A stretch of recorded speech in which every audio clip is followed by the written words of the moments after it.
तो ठीक है दोस्तों, आज हम लोग शुरुआत करते हैं class 11th NCERT chapter number 3 अध्याय 3 त्रिकोणमितीय फलन के बारे में।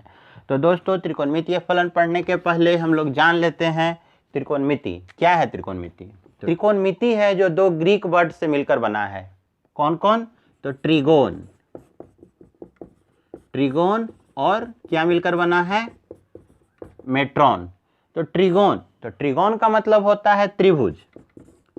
ट्रिगोन का मतलब क्या होता है? त्रिभुज। और मेट्रॉन का मतलब होता है माप, अर्थात त्रिभुज की माप को त्रिकोणमिति कहते हैं।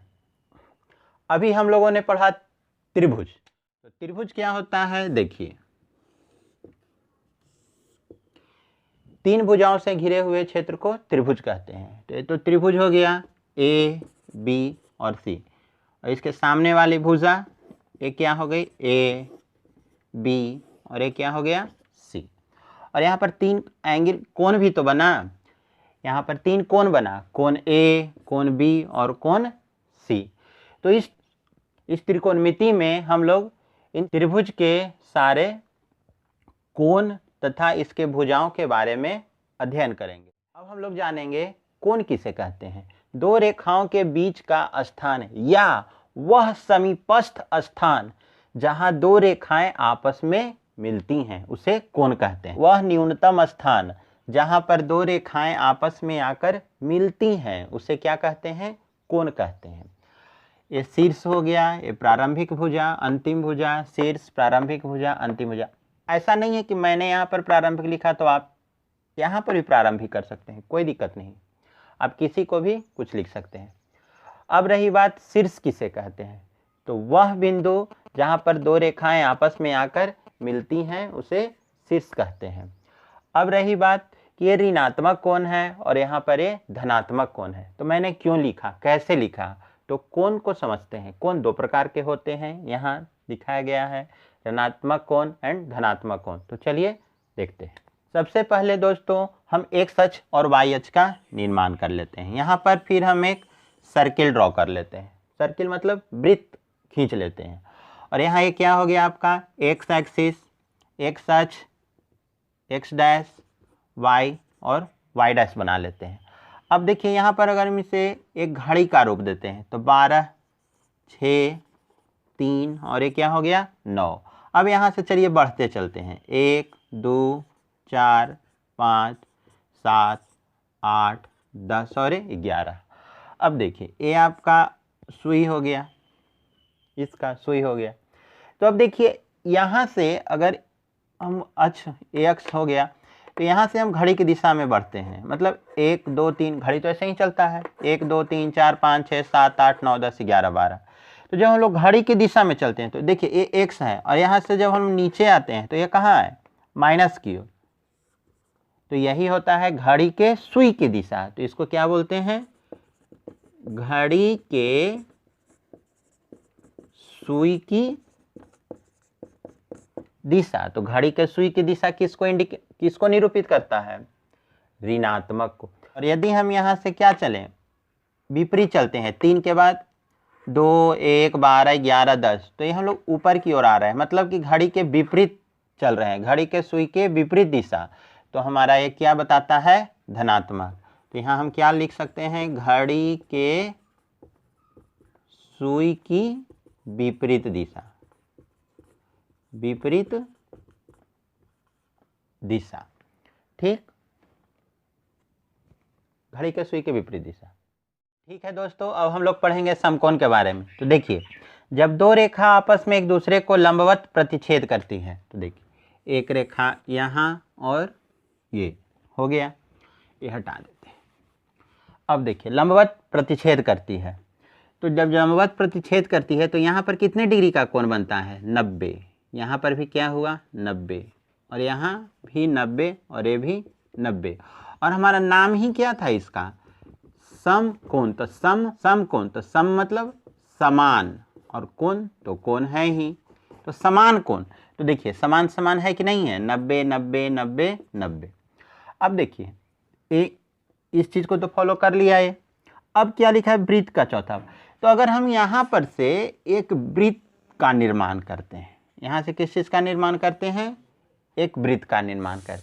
अब इसे हम लोग क्या मान ले, x, x dash, y, y dash.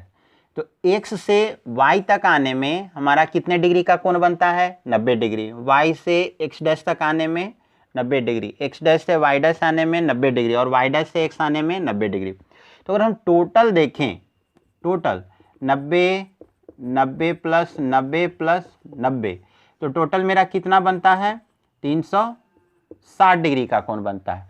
और जब 360 को अगर हम लोग 4 भाग में बांटते हैं तब ये कितने के बराबर होता है, 90 डिग्री के बराबर।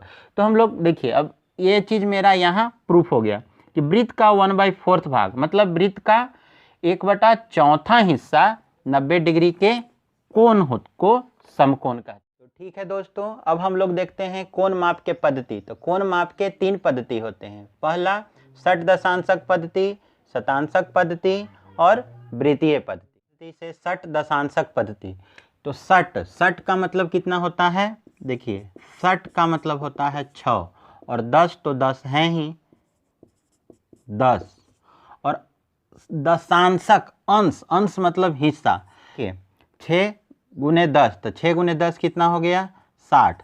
तो अब ये कितना होता है, जो जिसे 60 बराबर बराबर भागों में बांटा जाए। अब रहा क्या है, देखिए यहाँ एक समकोण, तो समकोण अभी हम पीछे पढ़ चुके हैं कि समकोण कितना होता है यहाँ। तो इस समकोण को, तो समकोण यहाँ कितना हो गया, 90 डिग्री के बराबर।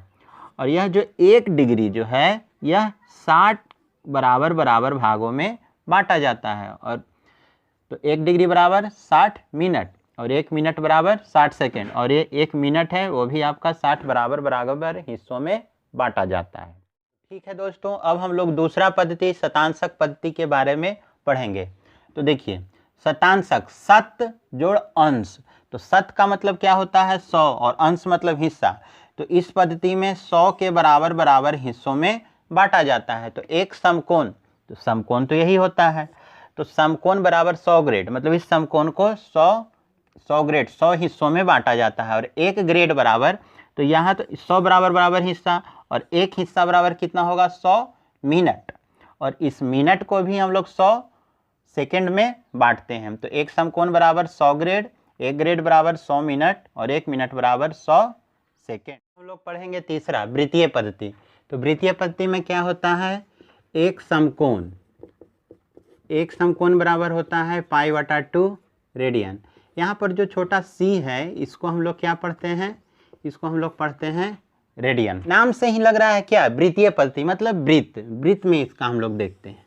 वृत्त हो गया, मध्य को क्या बोलते हैं, केंद्र बोलते हैं, और केंद्र से यहाँ क्या हो गया आपका, केंद्र से परिधि तक की दूरी को त्रिज्या बोलते हैं।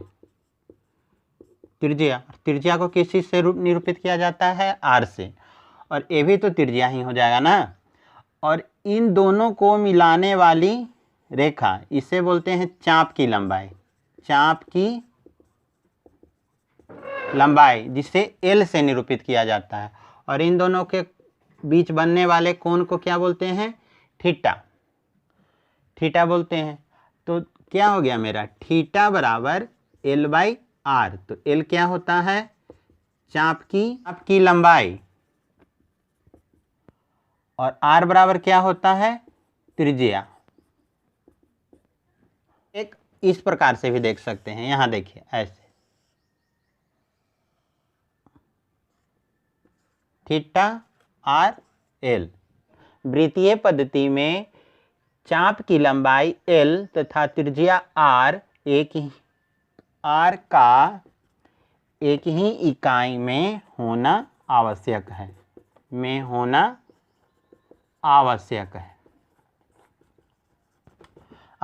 क्यों, क्योंकि देखिए अगर हम लोग लिखते हैं कि थीटा बराबर L/r, अगर L की माप अगर क्या दिए हुए रहता है, मीटर में हो, और R अगर सेंटीमीटर में हो, तो ये तो हल करने में परेशानी होगा। अगर इस सेंटीमीटर को भी अगर हम लोग मीटर बना दें, या अगर इस मीटर को भी अगर हम लोग सेंटीमीटर बना लें, तो हमें क्या होगा, अगर ये भी सेंटीमीटर और ऊपर वाला भी अगर सेंटीमीटर में बदल दिए तो हमें इसे हल करने में आसान होगा। और अगर ये भी मीटर है और इस सेंटीमीटर को भी अगर मीटर में बना दिया जाए तो देखिए इन दोनों को भी हल करना आसान होगा। इसीलिए कहा जाता है कि यहाँ वृत्तीय पद्धति में हल करने के लिए चाप की लंबाई l तथा त्रिज्या r का एक ही इकाई में होना आवश्यक है। अब हम लोग देखते हैं रेडियन से डिग्री और डिग्री से रेडियन में किस प्रकार परिवर्तित किया जाता है इसको। तो देखिए रेडियन में परिवर्तन करने अभी अभी हम लोगों ने क्या पढ़ा है, वृत्तीय पद्धति पढ़े हैं, तो रेडियन तो वृत्तीय पद्धति में ही होता है। अब देखिए यहाँ मध्य में क्या होता है, केंद्र, और केंद्र से परिधि तक की दूरी को क्या बोलते हैं, त्रिज्या। अब तो ये भी त्रिज्या हो गया, त्रिज्या हो गया, त्रिज्या त्रिज्या, टोटल तो त्रिज्या ही होगा। और जब ये यहाँ से यूं अगर पूरा घूमते घूमते घूमते घूमते जब अपना एक घुमाव पूरा करता है तो ये कितने का कोण बनाएगा, एक कोण बनाता है मेरा 360 डिग्री का, 360 डिग्री का। तो अब देखिए यहाँ पर अगर हम लोग क्या निकालते हैं, थीटा बराबर l/r, तो l क्या होता है, चाप की लंबाई, अभी अभी हम लोगों ने पढ़ा है। तो यहाँ पर चाप की लंबाई क्या होगा, तो देखिए चाप की लंबाई, तो ये तो पूरा हो गया चाप की लंबाई, मतलब एक पूरा घेरा कंप्लीट किया, पूरा किया, तो पूरा क्या मतलब अभी क्या हो गया, परिमिति हो गया, बाहरी घेरा पूरा परिमिति।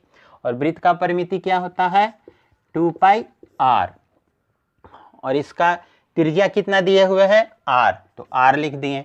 और इसका थीटा कोण, कोण कितना बनता है 360 डिग्री, तो आप यहाँ पर लिख देते हैं हम लोग 360। वृत्तीय पद्धति में कोण का माप रेडियन में होता है, तो r से r खत्म, यहाँ रेडियन लिख दिए। अब ये क्या हो गया मेरा 360 डिग्री बराबर 2π रेडियन। ठीक, वही चीज़ है, केवल स्थान बदले हैं। तो यहाँ देख लिए क्या हो गया, इसलिए 1 रेडियन बराबर 2π रेडियन बटा 360 डिग्री, 2 से खत्म 180, इसीलिए क्या हो गया 1 डिग्री बराबर π/180 रेडियन। और यहाँ कितना हो गया देखिए, इसीलिए 1 रेडियन बराबर 360 डिग्री बटा 2π, तो एक खत्म हो गया आपका कितना 180, तो 1 रेडियन बराबर कितना हो गया 180 बटे पाई डिग्री। तो देखिए जो हम लोगों ने नीचे यहाँ पर पढ़ा 1 डिग्री बराबर π/180 रेडियन और 1 रेडियन बराबर 180 बटे पाई डिग्री, तो उसी को हम लोग यहाँ पर लिख दिए हैं, कुछ नहीं किए हैं। तो देखिए अगर डिग्री को रेडियन में बदलना हो तो मेरा जो प्रश्न में दिया हुआ रहता है रेडियन, तो रेडियन में किस चीज़ से हम गुना करेंगे 180 बटे पाई, तो वो मेरा बदल जाएगा डिग्री में। और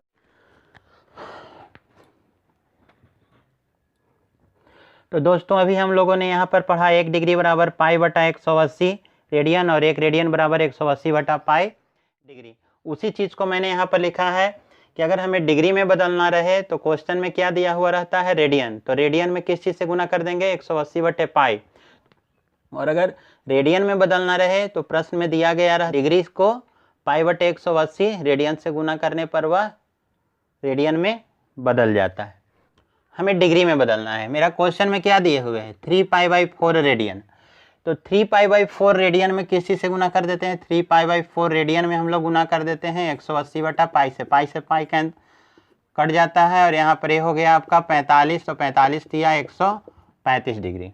फिर अगर एक और उदाहरण देख लेते हैं, अगर हमको बदलना रहे 2π/5 रेडियन, तो देखिए 2π/5 रेडियन में हम लोग किसी से गुना कर देते हैं 180 बटे पाई से, तो देखिए पाई से पाई खत्म और यहाँ से हो गया 36, तो 36 दूनी 72 डिग्री।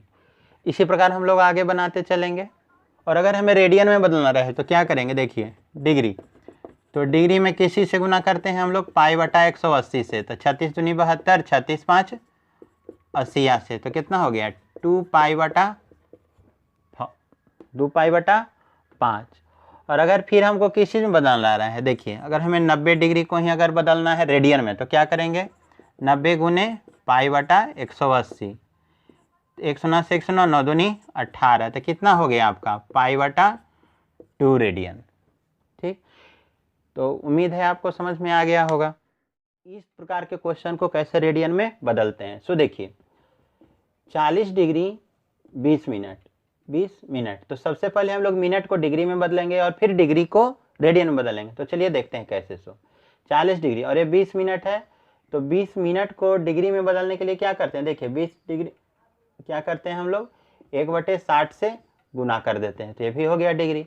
अब ये कितना हो गया 40 डिग्री प्लस कट गया आपका 1 शून्य से 1 शून्य और 2 तिया 6, तो 1/3 डिग्री, कुछ नहीं है नीचे तो 1। तो अब आपका कितना हो गया, देखिए यहाँ कर दें तो ये कितना हो जाएगा 3 और 4 तिया 12, 120 प्लस 1, तो कितना हो गया आपका 121/3 डिग्री।